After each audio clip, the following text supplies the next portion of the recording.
పోసుకుందే కోడెలాగల్లే యాప పుల్లలా షేదు నమిలిందే రామ రామ రామ రామ తలకు పోసుకుందే నా నేల తల్లే అలికి పూసుకుందే ముక్కు సుక్కల్లే సత్తి ముటల్లే సగబెట్టుకుందే బాయి గిర్కనా పల్లె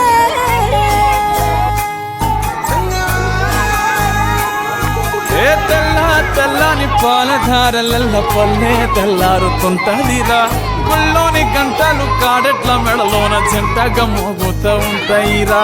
నాగలి భుజాన పెట్టుకుంటే దోస్తులు చెయ్యేసినట్టేరా కొట్టు గోదా పక్కన ఉంటే కొండంత బలగం ఉన్నట్టురా చల్లగాలి మోసుకొచ్చేరా సేను శిలకల ముచ్చట్లు దారి పొడుగు చెట్ల కొమ్మలా రాలుతున్న పూల సప్పట్లు గట్టి మోపులు కాల్వ కట్టులు సమట సుక్కల్లో తడిసిన ఈ మట్టి గంధాల పల్లెటూరు దీని తీరే అమ్మ తీరు